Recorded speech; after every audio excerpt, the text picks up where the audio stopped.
বাড়িতে ফিরতে দেরি হলে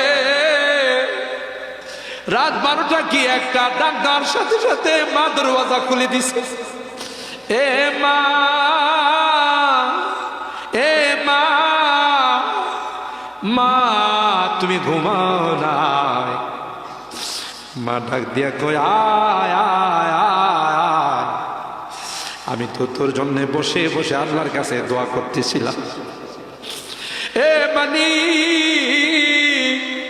এখনো বাড়ির থেকে বিদায় নেই, কিন্তু আমাকে কেউ তো বিদায় জানায় না, কারণ আমার জনম দুঃখিনী মা যে দুনিয়াতে নাই। বাড়িতে আয়সা ডাকলে কেউ দরওয়াজা খুলে না,